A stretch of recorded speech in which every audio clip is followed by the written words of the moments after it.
All right, we have been taking a break from the Fifth Way series that we were doing for several months during Lent because we really wanted to just spend some time with Lent. Spend some time with trying to reimagine Lent. And reimagine Lent as affirmative action, right? Positive, affirmative action, as opposed to the more passive, negative way that we learned it as children, which was we were going to give something up as penance or punishment for our sin. Give something up as penance so that God would accept us. And we're trying to turn that around and say, yes, there is the theme of deprivation for Lent, and that fasting and the deprivation is part of the Lenten season, but not just for penance or punishment. It's to be able to clear the decks, to be able to clear away the distractions, to bring down the noise level, to simplify, so that we can actually start to see what is real. That's the problem in our lives. How can we create more space? How can we create more openness so that we can actually what? What would be the point of doing this in the first place? What's the point of contemplative practice? What's the point of Jesus' way? They're all pointing in the same direction. All the 40s that you see in both the Old Testament and the New Testament are all about these times of trial and testing, these times of deprivation, these times of clearing out and stripping away, leading up to new life, leading up to a rebirth. That's the point. If we really want to see the truth, if we really want to know what the truth of life is, and Jesus says, if you follow my way, you'll know the truth, and it is going to make you free. If we want the freedom of that truth, what stands in our way? What's the big deal? What's the problem here? Well, what stands in the way is our minds. Our minds are what keep us from the truth. Just the natural way that the egoic mind works with that constant narrative that's always playing in your head, it never stops. Always judging, always categorizing, always kind of pitting this against that. Those are great for survival. Great for survival techniques. It's all part of our nature. But it's also, on top of that, the way that we've been individually programmed starting in our earliest childhood. That's the nurture part. What did we have to overcome? What was the nature of our initial relationships in family, schools, wherever, that caused us to defend ourselves in such a way, to find programmed ways that we needed in order to be able to survive, that are now limiting us and keeping us from the actual simple experience of what the truth really is.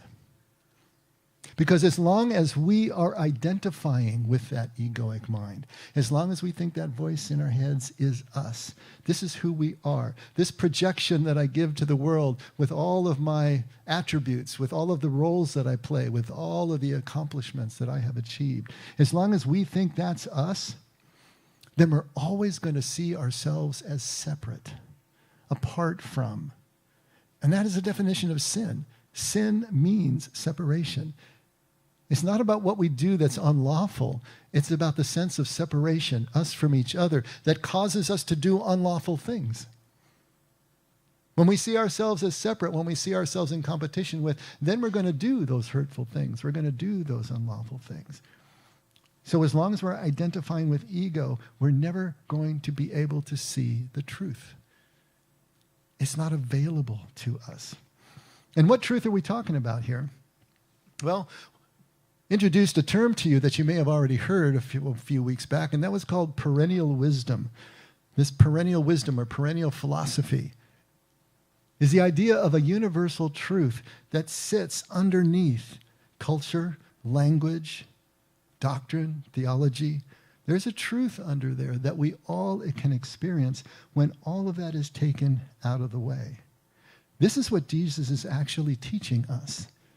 He's teaching us this deeper wisdom, this universal wisdom. This is what he's living out. This is why Jesus teaches so differently than the scribes and the Pharisees and the religious elders of his own clan. This is why Jesus continues to teach so differently than Christians do today. Because he's trying to get underneath the surface. He's trying to get underneath the hood. And this universal perennial wisdom is expressed in many ways. And I wanted to read to you some ways that it's actually expressed. And if you have your inserts, you can follow along, at least the main lists. Trying to express perennial wisdom is so difficult because it's something that has to be experienced. It really can't be quantized. It can't be just put into words. We're going to try this morning, but the truth of the matter is that this is something that's really, really deep. And so all different sorts of people are expressing it all sorts of different ways, and if you do your own searches and do some research, you'll find different ways that these can be expressed. The ones that I chose, I think probably come closest to giving us the kernel of what we need this morning. And so these 5 truths of being, not of doing. This is not about doctrine. This is not about ritual. This is not about theology. These 5 essential truths of being. We are all one. Nothing can exist outside of God. All that is seen and unseen is God. We return to God. We return to the source. And then finally, it's truly all good. And so as we look at these deeper, we are all one. There is no separation. What does Paul tell us? Nothing can separate us from the love of God. Not life or death or height or breadth. And he goes through all of these different dualities. Nothing can separate us from God. We are interconnected. Each one of us is made of this divine source, is part of this divine source. We're not separate from God or each other. Yes, I know the world presents as if we're all sorts of diversity and all sorts of different form and function. But underneath that is this basic unity. This is what Jesus is trying to get us to see, the oneness of everything in the midst of the diversity. But if we can't start here, understanding that everything is one thing, and we are part of that everything, that we are all one thing. It's kind of like starting the 12 steps and not being able to say that you're powerless. You can't get any further. This is so fundamental. It changes everything.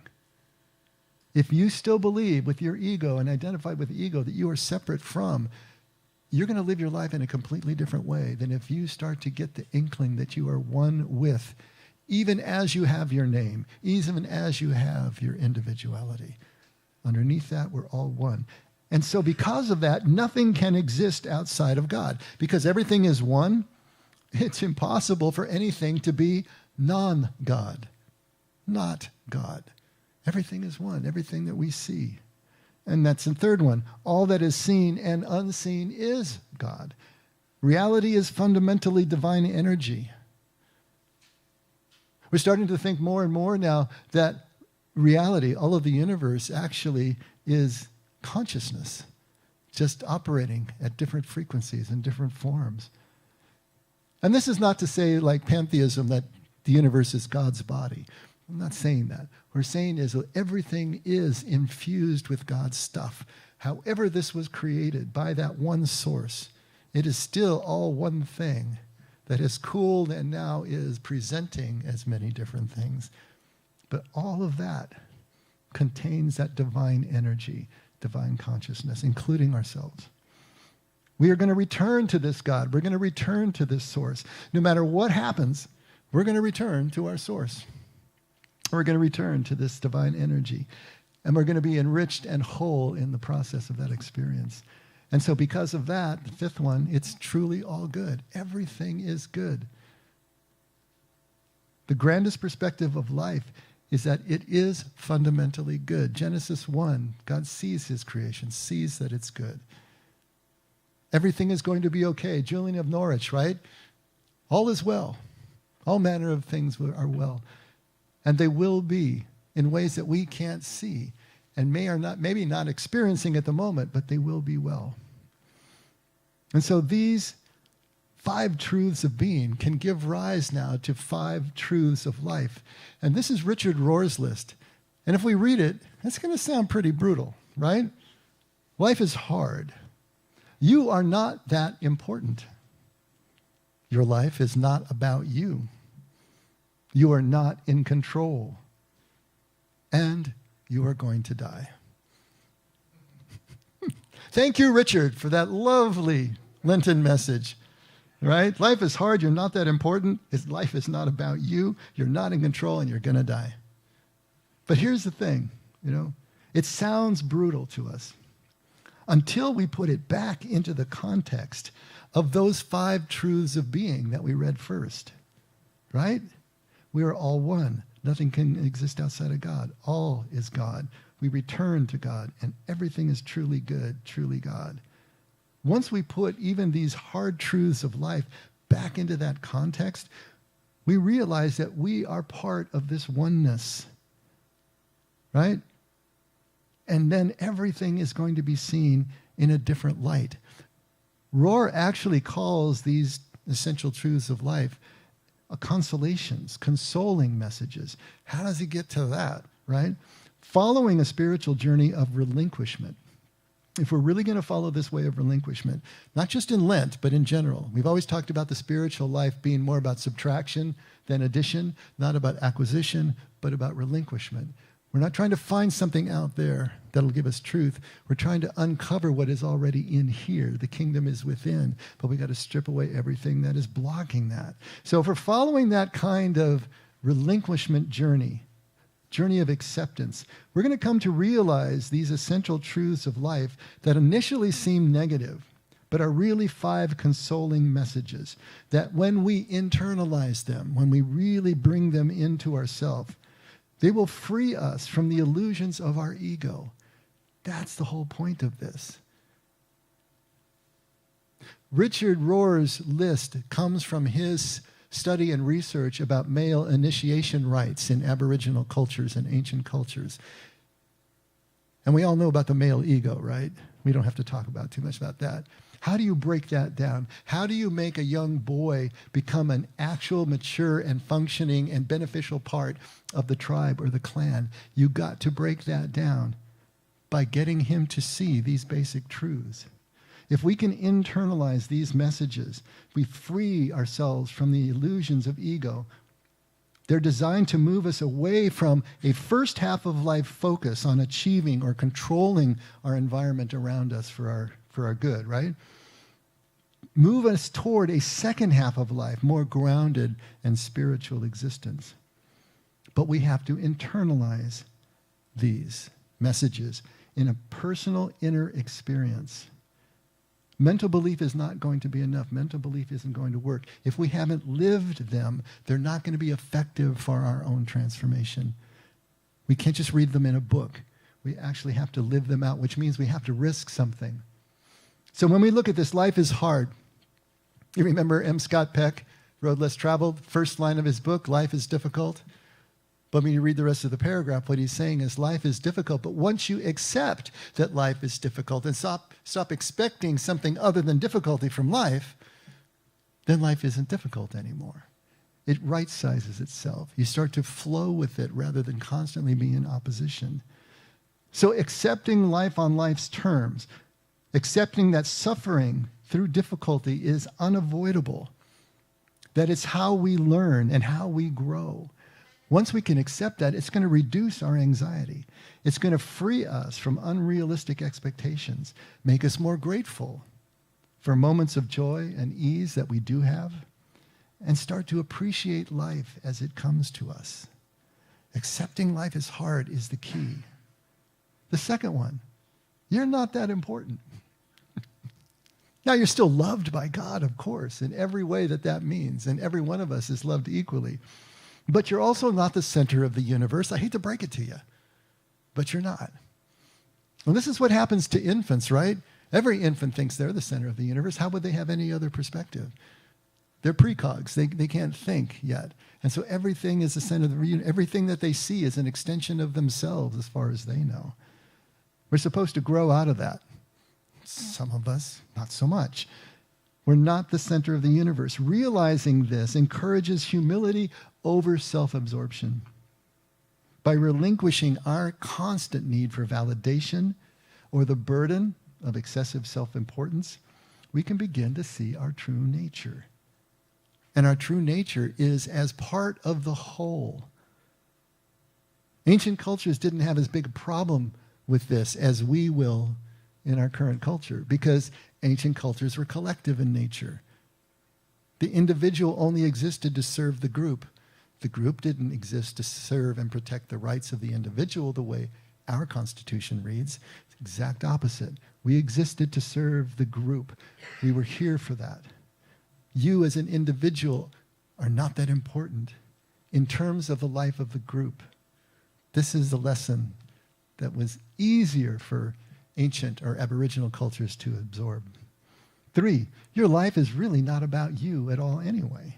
Not about you in terms of the way you think about you through that egoic filter. Your life is not about that filter. Your life is not about the projection of you that you so carefully build and defend.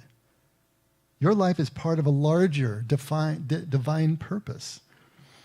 Not merely a pursuit of personal achievement or personal happiness, but a shifting of the focus from individual pursuits to those that are going to benefit everyone and everything around us.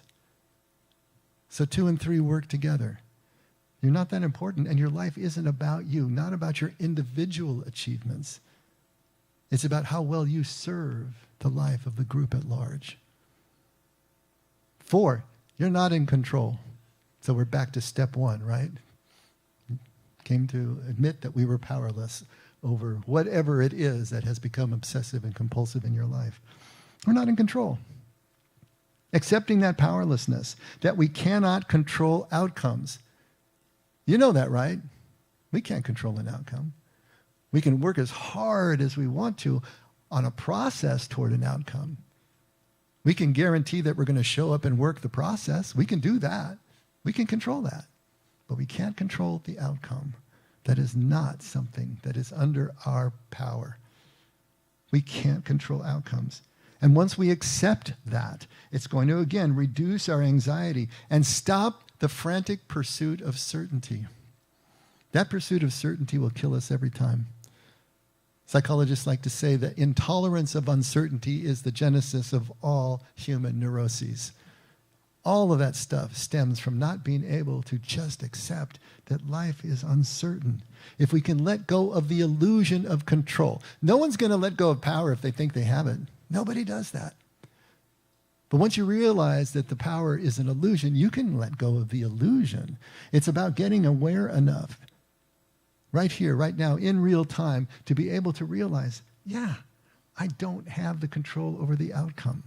I can't plan for every single contingency with absolute certainty. It's just not possible.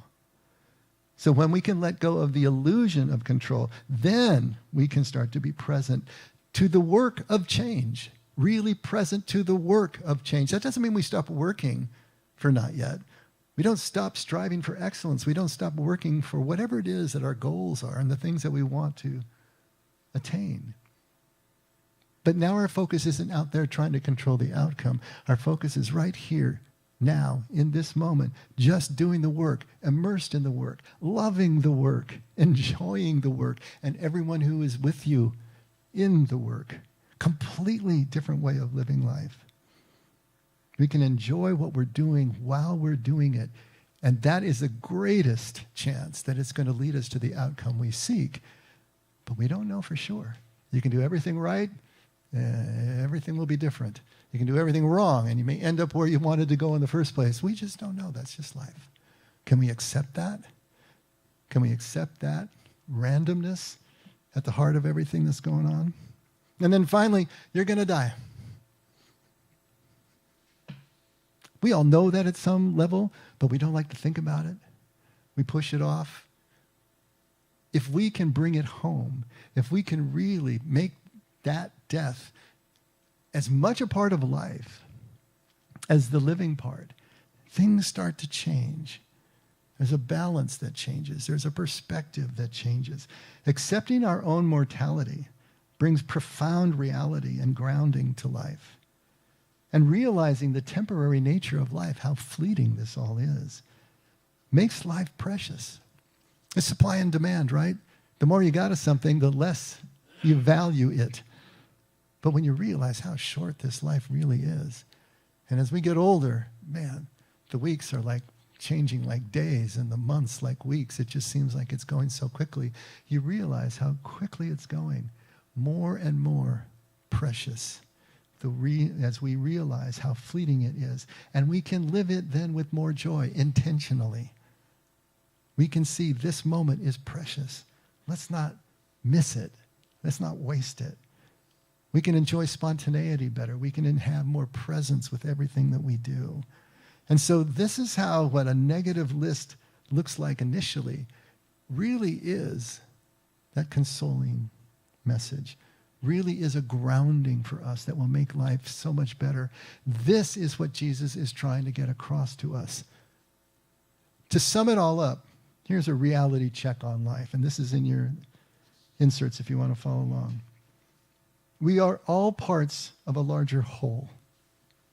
Any identity apart from that whole is meaningless. It's an illusion. We are fulfilled as human beings only in the hard work of maintaining connection to and awareness of that whole of which we are a part. We emanated from it. We were incarnated from it. We were born from it. And we will return to it. But our egoic minds actively block this reality. To experience it for real in our own lives is to relinquish our mind's hold and surrender to that larger whole. That's the reality of human life. And it sums up all of Jesus' teaching. It sums up the experience of following him along his way. If we can get this, get these parts of this reality of our experience, then what follows is all of our ethics. What follows is the nature of all our relationships. We don't have to work so hard at those if we have this part first. If we truly know, down to our boots, we know that we are all one and everything is one, how does that change the way that you relate to each other? They are a part of you and you are a part of them. What you do to them is as if you did it to yourself. Golden rule ethics flows out of you. You don't have to think about it. And the nature of your relationships are going to change automatically if we really have experienced the truth of these core issues. This is what it's all about. And this is what Jesus means when he says, seek first the kingdom and God's righteousness, and everything else will be added. If we start here at this perennial wisdom, we start here at these universal truths, if we can start to experience them by getting our minds out of the way and getting the doctrine and the theology out of the way as well, clear the decks. What is profitable will come back to you afterwards. But if you're not willing to sell everything and give it to the poor and follow, then you won't know what is limiting you because you're still carrying baggage along. That's why Jesus is so strong on this point over and over and over again. The kingdom is the perennial wisdom. The kingdom is these truths, these issues, the experience of them in your life right here and right now. Life is all just one thing. But our minds make it look as if it's all this diversity. Our minds make the world look as if it's contradictory. We have all these things that seem to be contradicting. We've got now, we've got not yet. We've got matter, we've got spirit. We've got the haves and we've got the have-nots. All of these dualities out there is what our mind is distinguishing. And yet, Jesus is telling us it's really all one thing. The dualities don't really exist if we can push through the paradox far enough. The kingdom, this idea of spiritual awareness, is simply a learning to hold the paradox unresolved in one embrace. Not try to flop down one side or another, but realize that both sides are true. And they're true in such a way that is not rational, but true in a way that illustrates and again experiences the oneness of everything. And it may not be something that we can put into words, but when we experience it, we know how true it is. And beyond that, we are changed by the experience.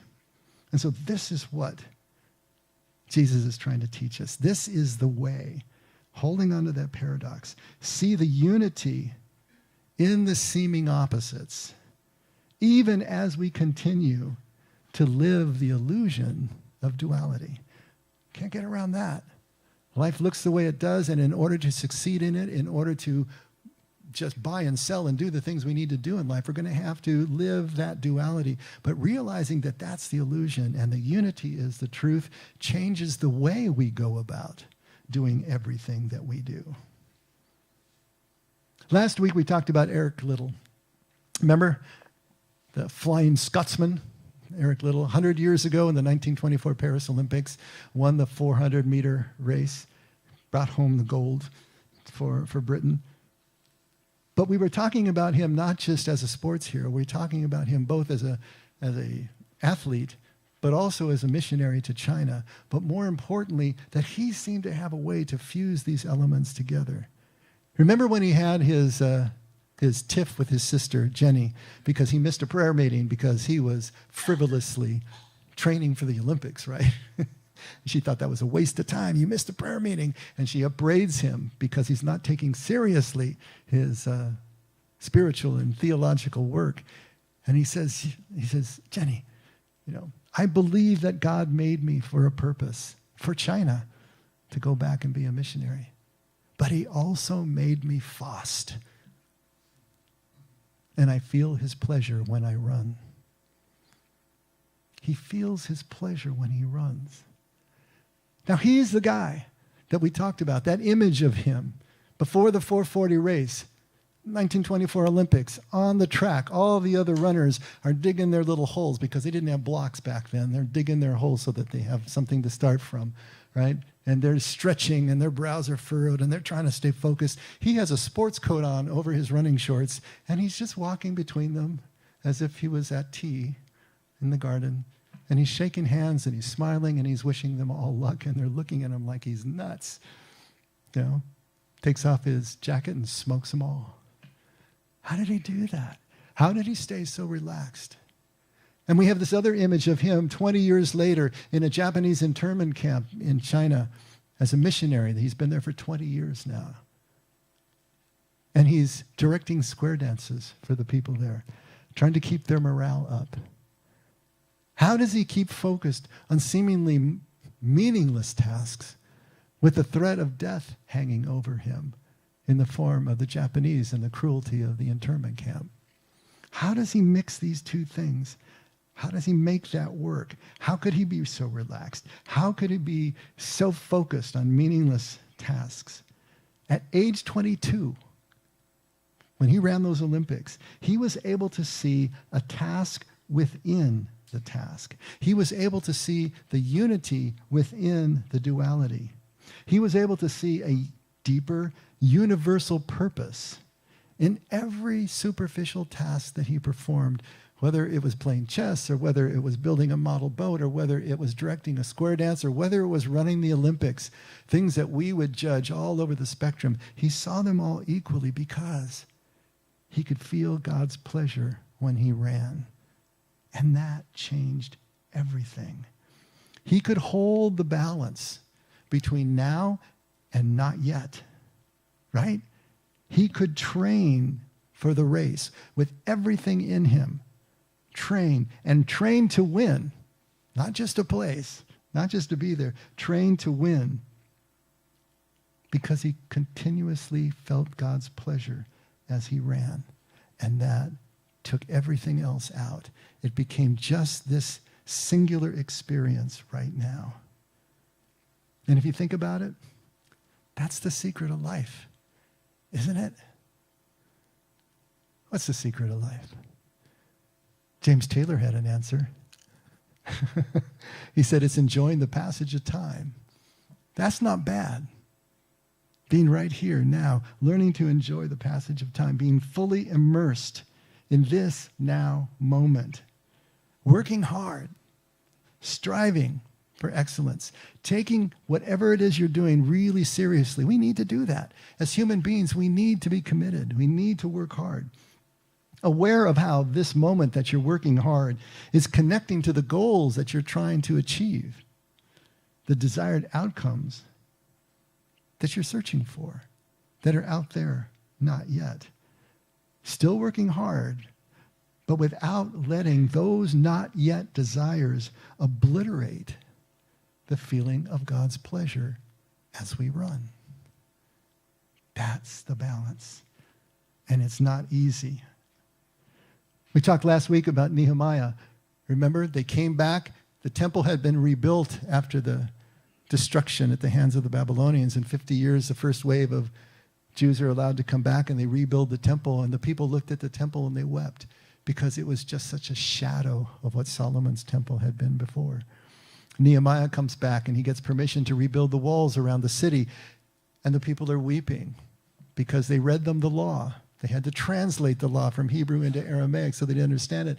But as they're reading the law, they realize how they've blown it. And this is the result, the smoking crater they're standing in that used to be their nation. But what does Nehemiah tell them? Don't let the regrets of the past obliterate your ability to celebrate this moment now, because this is the moment in which we're connected to our God, and life will continue. Same message. Can you bring the two together? Yes, we have regrets from the past, but don't let them disallow you from being fully present here and now.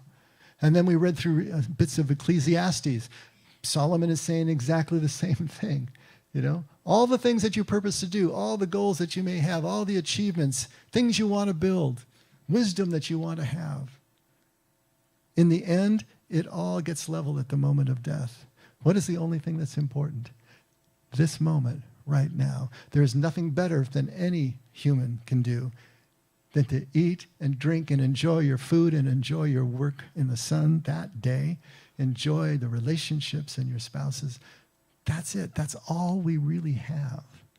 All this other stuff is vaporware. All this other stuff is illusion until it actually comes to pass. And then you can enjoy it then. But this is the moment. Our minds are the only means by which we can fixate on the past or the future. They don't really exist. They exist only in our minds, and our minds allow us to focus on them exclusively. This teaching is all about not letting our minds block us from this moment, right here, right now. And this is the message of Scripture over and over, trying to point out this fact, trying to implant in us the notion and the motivation to let go of everything that's blocking us from the truth, from God, presence right here, right now. And so here we are. Holy Week is going to be in 2 weeks now. We're just running down the Lenten road. So Holy Week begins in 2 weeks. And each day of Holy Week is named. Got Palm Sunday and Fig Monday and Holy Tuesday and Spy Wednesday and Maundy Thursday, Good Friday, Holy Saturday. Each one is named, and each one has scriptures that are traditionally attached to them. And you can take the whole week and look at it as a complete, almost map through the way of Jesus and through the passion of Jesus to the new life that is Easter. From Palm Sunday to Easter, we have this throughput. If we take a look at all those passages and we bring them out, we can see the truth. We can see this reality being portrayed just in the way that Holy Week has been liturgically put together over the millennia. Today, what I wanted to do is just look at 2 days and see how Tuesday and Wednesday both are dealing with the balancing of these tasks and how they can help us in this regard. Holy Tuesday, take a look. Let's read really quickly. Matthew 25, starting at verse 1. The kingdom of heaven will be comparable to 10 virgins who took their lamps and went out to meet the bridegroom. 5 of them were foolish and 5 were prudent. For when the foolish took their lamps, they took no oil with them, but the prudent took oil in flasks along with their lamps. Now, while the bridegroom was delaying, they all got drowsy and began to sleep. But at midnight there was a shout, "Behold, the bridegroom, come to meet him." Then all those virgins rose and trimmed their lamps. The foolish said to the prudent, "Give us some of your oil, for our lamps are going out." But the prudent answered, "No, there will be not enough for us and you too. Go instead to the dealers and buy some for yourselves." And while they were going away to make the purchase, the bridegroom came, and those who were ready went in with him to the wedding feast. And the door was shut. And later the other virgins came, saying, "Lord, open the door to us." But he answered, truly I say to you, I do not know you. Be on the alert then, for you do not know the day nor the hour. Now this seems pretty harsh, doesn't it, to our ears? But what's going on here? To make matters worse, this passage is usually interpreted eschatologically in terms of end times, that heaven is the wedding feast, and these people are not going to get into heaven or not going to get into the end of times. But it's a lot more metaphorical than all of that. First of all, Jesus is comparing this to kingdom right off the bat. If he's going to say kingdom is like this, then we have to know that kingdom is not next life. Kingdom is not end times. Kingdom is here and now. Always here and now. Always within, moving without. Never the other way. Kingdom is going to be the experience of those universal truths that we were just talking about. So if he's talking about kingdom, then it's all happening right here and now, an immediate state of being. All right? And so this saying is only going to be meaningful in that context of kingdom, right now. And also in the understanding of the Hebrew wedding tradition. If we don't know that, then we're going to be lost in what's going on here. The ancient Hebrew wedding was experienced in two parts that were separated by a waiting period that was at least a year. Sometimes it could be up to 2 years. The kedushin was the betrothal. Most times, marriages were arranged in the ancient world. Often the husband and wife, the bridegroom and the bride, didn't even know each other until the day that they were actually betrothed. And once you're betrothed, it's as good as being married, except you don't get to consummate, right, until the nisuin, the actual wedding ceremony itself. And so, so you're in a bind here. You're stuck. What would happen is that the hatan, the bridegroom, and hatan means the one who enters into the contract. He would go from his father's house to the father's house of the bride and bring with him the mohar. The mohar is the bride price. It would be like a dowry, we would say. And it would be literally paying the father and his household for the loss of production that represented in losing his daughter. The girls always went to the house of the bridegroom's father, never the other way around. So you always got daughter-in-laws. You never had son-in-laws with you because you always were living with your own son, with your own family. He would bring this mohar, he would pay it to the father, and then there would be a kiddush. They would be cups of wine that they would use ceremonially to signify the bond that was being created at this betrothal. And then he would make a promise to return, and then he would leave. And he could be gone for 1 year to 2 years. What is he doing in this time? Well, he's preparing the chadar. The chadar is the apartment, the place that they're going to live. He's preparing financially. He's doing whatever he needs to do to prepare to be at the head of a new family. And the only one who knew when he was going to return was the father, because the father had to approve all the work before he'd allow his son to go back and fetch his bride. So if you're double thinking this, the wedding ceremony is a metaphor that is used over and over again. And when Jesus is speaking to his disciples as he is getting ready to leave, you see all of that in play. He's promising to return. He's promising to build a place for them to live with his father's house, so on and so forth. Same thing is happening here.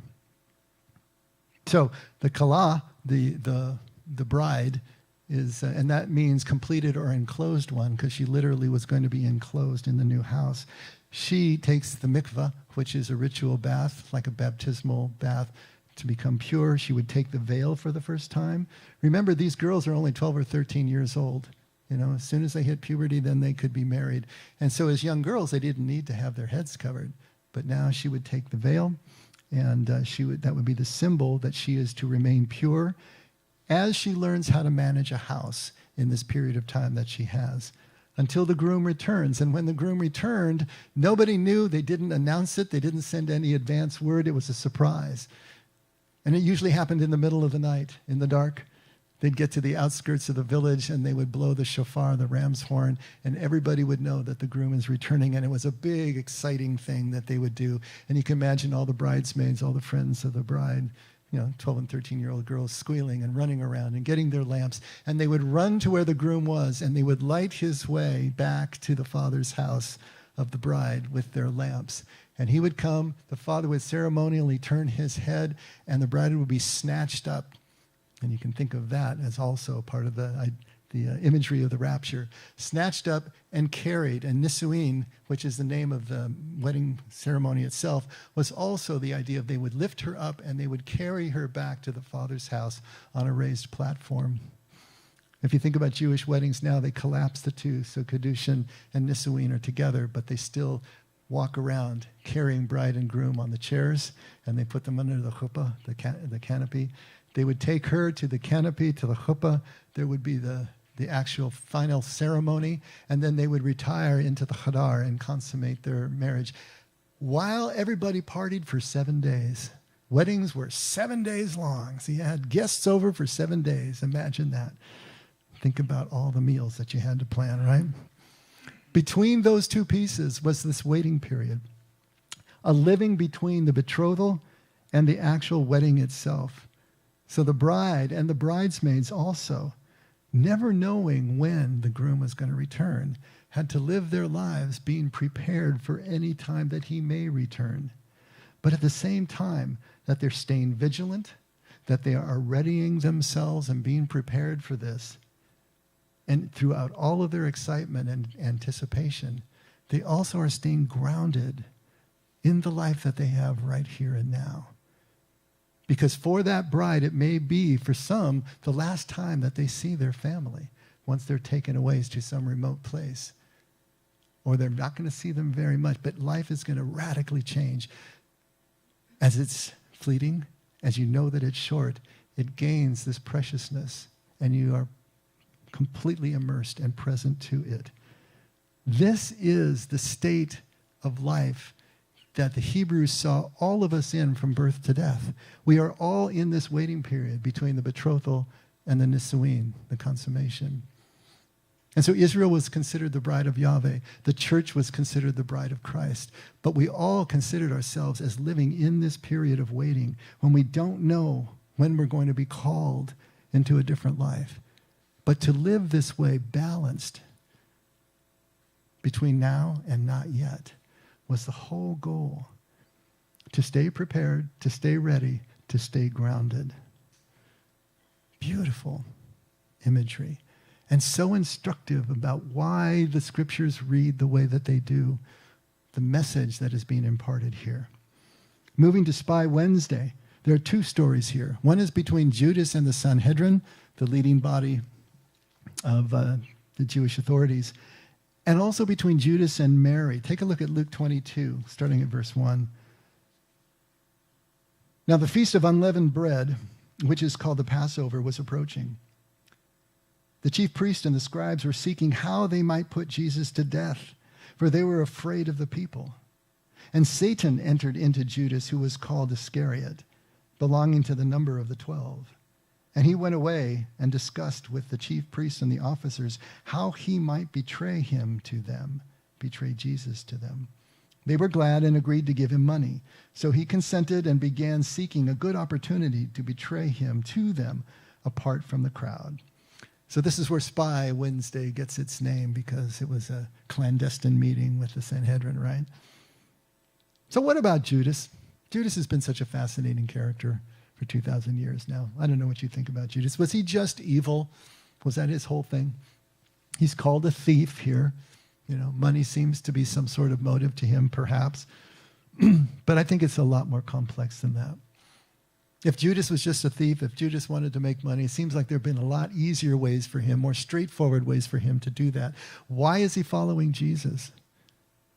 It seems that he must had a reason. And it seems that that reason was that he must have believed that Jesus was the Messiah, or there was a good chance that Jesus was the Messiah, and that he could ride Jesus' coattails to the kind of power that he imagined that Messiah was going to bring. Because all the people believed the Messiah was going to be a warrior king who was going to foment a revolution against Rome and reinitiate a sovereign Israel. And he wanted to be a part of all of that. Not only that, he was probably a zealot, most likely.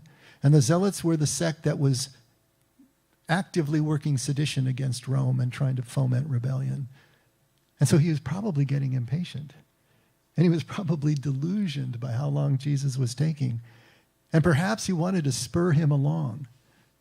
Now that Jesus had re-entered the city and everything was looking really good in terms of his PR with the people, maybe if he just pushed him in this direction, he could start the sequence of events that would force Jesus to take on the mantle of power and begin the revolution. That makes sense to me, that may be what he was trying to do, goading Jesus into action because of his impatience, because of his disillusionment. Remember John? Same thing. John the Baptist, he's in prison. He was a zealot. He was probably in a scene, but he was waiting for the Messiah in the same way. And he sends his followers to Jesus. Are you the one we're waiting for? I'm not so sure anymore. You're not doing the things that should be being done here if you're going to really take us back to purity and sovereign power. Are you the expected one, or should we wait for someone else? Same sort of idea here with Judas. But whatever the case is, he's always looking at Jesus from a macro perspective. He's always looking at him in terms of the end that he wants Jesus to perform. He's looking at his desired outcome. Is he ever really looking at the man himself? Take a look at John 12, starting at verse 1.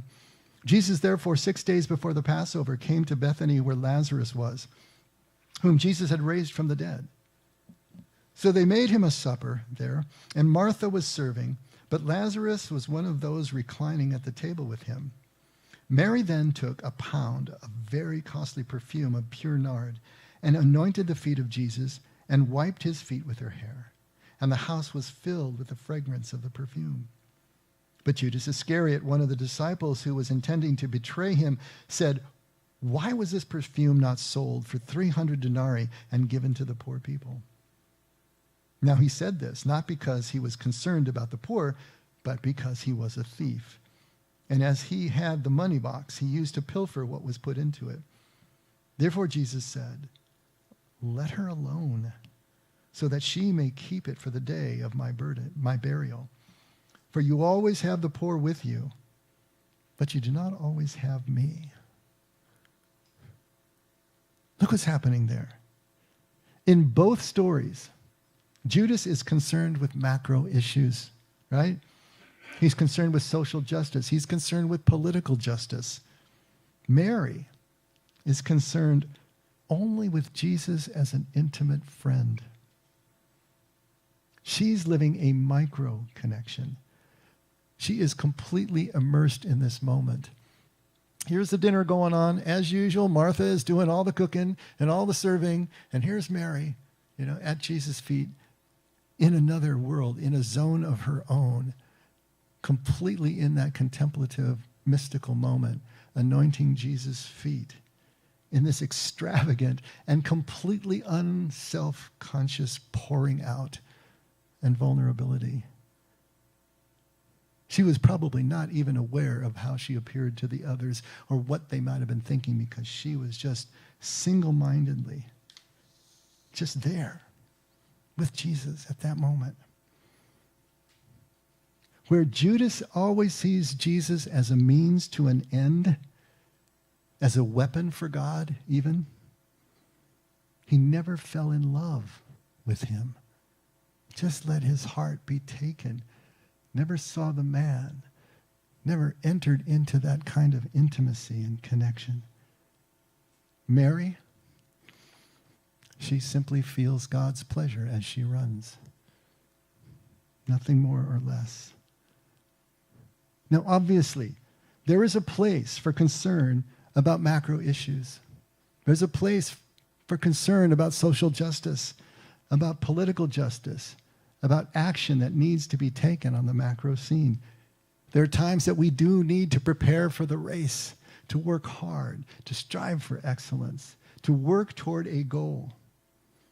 And there is a time for anticipating a life for us and for everyone that continues to remain out of reach, that stays not yet. But all such time that we spend working in those arenas are meaningless if we haven't fallen in love. with everything and everyone. That's going to be the balance. If we can't feel God's pleasure as we run right here and now, if we haven't experienced ourselves as part of the whole, as identified with the whole of everything, then we're never going to understand why we do the things that we do. That's the balance that the brides and the bridesmaids are bringing to the experience of waiting between the betrothal and the wedding. That's the balance that Judas and Mary are showing us in and of themselves. The two of them together bring us the balance, macro and micro, working for outcome, completely immersed in the moment. This is the balance that Eric Liddel shows us as he is able to just walk among his competitors and wish them well. This is the balance that Jesus shows us in every single pericope, every story that we see in the Gospels. And this is the balance that we see from every person of faith, both in Scripture and in our own lives. We know people, right, who have suffered through their 40ness, who have gotten to the place where they understand the real truth underneath the surface of things. They have gotten to the place where they can see the unity amid the diversity. And this is what the tradition of Lent is trying to give us right now. The structure and the excuse to build our own 40ness, to put it together for ourselves so that we can experience the resurrection for ourselves. The resurrection is the bridge between all of the seeming contradictions that our minds tell us are out there in the world. And by crossing that bridge that the resurrection gives us, it doesn't resolve the contradictions, but it allows us to celebrate the mystery of those contradictions, those paradoxes, of spiritual truths that we can't understand and control, but we can experience. And crossing that bridge that resurrection gives us will finally allow us to feel God's pleasure as we run. Let's pray.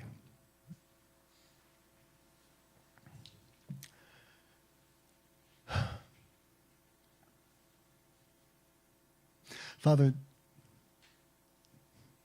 the things we're talking about this morning seem to be getting more and more difficult as time goes by. As our world polarizes more and more, as issues and opinions and lines are drawn more and more deeply, more and more mutually exclusively, it becomes harder and harder for us to find that balance, to find how we can do the things that we feel we need to do, maybe are called to do, but do them in such a way that we're still falling in love and in love with everyone that we'll be doing these things with. That's the balance we seek, Lord. Help us to find that balance. We want to be useful in this life. We want it not to be all about us, but that we can serve the greater good. But we need to be in love in order to do that. Help us to find that within ourselves, the experiences we need in order to understand how that balance works in our lives. And again, thank you for this Lenten season, and thank you for another Easter to help us to push that more deeply into our spirits, into our conscious and awareness. Thank you, Father, for everything that you do to guide us every single moment. Never let us forget we can only love because you loved us first. In Jesus' name, amen. Let's all stand.